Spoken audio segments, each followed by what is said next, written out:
Hi viewers, இன்னைக்கான வீடியோவில் என்ன நடக்குதுன்னு பார்ப்போம். வீடியோக்குள்ளே போகிறதுக்கு முன்னாடி நம்ம சேனலை லைக் அண்ட் சப்ஸ்கிரைப் பண்ணிவிட்டு கொஞ்சம் சப்போர்ட் பண்ணுங்கள். வாங்க இப்போ வீடியோக்குள்ளே போகலாம். நம்ம கார்த்திக் வந்து அந்த ரவுடிங்க கிட்ட இருந்து நம்ம சாமுண்டீஸ்வரியை காப்பாற்றி கரெக்டான நேரத்துக்கு மண்டபத்துக்கு கூட்டிகிட்டு வந்துடுறாரு. அங்கே பார்த்தா மகேஷ், ரேவதி 2 பேருமே மணமேடையில் உட்காந்துருக்கிறத பார்த்து சாமுண்டீஸ்வரி ரொம்பவே ஷாக் ஆகுறாங்க. மகேஷை பார்த்து சாமுண்டீஸ்வரி கத்துறாங்க, ஏ மகேஷ், என் பொண்ணு பக்கத்தில் நீ எதுக்குடா உட்காந்துருக்க, எந்திரிடா அப்படின்னு சொல்லிட்டு கத்த. அதுக்கு மகேஷ் சொல்கிறாங்க, நான் என்ன மேடம் பண்ணேன் அப்படின்னு சொல்லிட்டு கேட்க, உடனே அந்த இடத்துல மல்லிகா டாக்டர் வராங்க. மல்லிகா டாக்டரை வச்சு மகேஷ், மாயா இவங்க 2 பேரும் என்னென்ன திருட்டுத்தனம்லாம் பண்ணாங்களோ அதை எல்லாரும் முன்னாடியே சொல்கிறாங்க.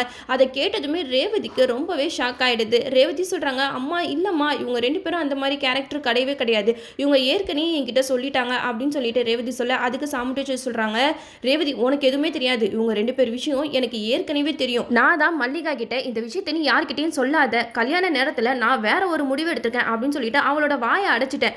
நான் வந்து மகேஷ்க்கு பதிலாக ரேவதிக்கு வேற ஒரு மாப்பிள்ளையை பார்த்து வச்சிருக்கேன் அப்படின்னு சொல்லிட்டு சாமுண்டீஸ்வரி அங்கே இருக்கிற எல்லாருக்கிட்டையும் சொல்கிறாங்க.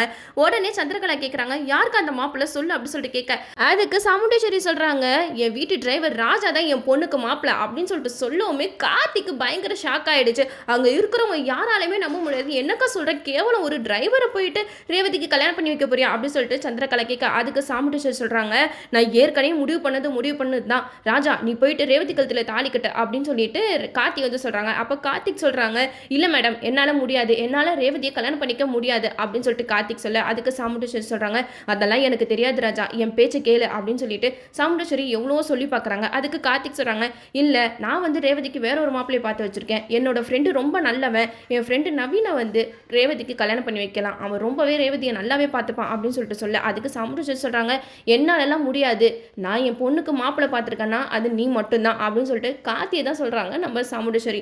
அதுக்கு கார்த்திக் சொல்கிறாங்க, சாரி மேடம் என்னால் இது மட்டும் முடியாது அப்படின்னு சொல்லிட்டு கார்த்திக் வந்து ஒரே பிடியாக அந்த இடத்துல இது பண்ணிக்கிட்டு இருக்காங்க. அதுக்கு ரேவதி சொல்கிறாங்க, எல்லாரும் கொஞ்சம் நிப்பாட்டுங்க, அவங்கவுங்க முடிவு அவங்கவுங்க சொல்கிறீங்க, என்னோட முடிவு என்னன்னு சொல்லிட்டு யாராவது கேட்குறீங்களா அப்படின்னு சொல்லிட்டு ரேவதி வந்து அந்த இடத்துல ரொம்பவே கலங்கி பேசிக்கிட்டு இருக்காங்க.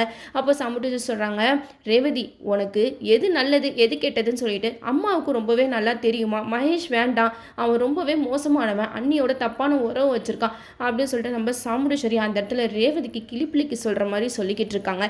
அப்போன்னு பார்த்து நம்ம பாட்டி வந்து ரேவதி கிட்ட சொல்கிறாங்க, ரேவதி நான் உங்ககிட்ட கொஞ்சம் தனியாக பேசலாமா அப்படின்னு சொல்லிட்டு ரேவதியை கூட்டிகிட்டு போயிட்டு தனியாக பேசுவாங்க. அப்போ கார்த்திக் தான் என்னோட பேரன், அவன் அத்தையும் நம்ம குடும்பத்தையும் சேர்த்து வைக்கணும் தாம்மா இவ்வளோ கஷ்டப்பட்டுட்டு இருக்கான், உங்கள் வீட்டில் டிரைவராக வேலை பார்த்துக்கிட்டு இருக்கான் அப்படின்னு சொல்லிட்டு கார்த்தியை பற்றின எல்லா உண்மையுமே நம்ம பாட்டி ரேவதி கிட்ட சொல்லிடுவாங்க.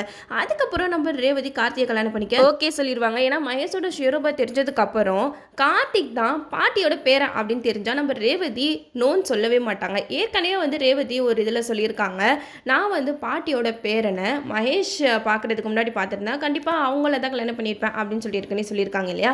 இப்போ எல்லா சுச்சுவேஷனும் கூடி வரும்போது நம்ம ரேவதி ஓகே சொல்லியிருப்பாங்க. நம்ம கார்த்திக் தான் என்ன பண்ண போகிறாங்கன்னு தெரியல. கடைசி நேரத்தில் நம்ம கார்த்திக் எப்படியோ ரேவதி கழுத்தில் தாலி கட்டி தான் ஆகணும். நாமளும் வெயிட் பண்ணி பார்ப்போம்.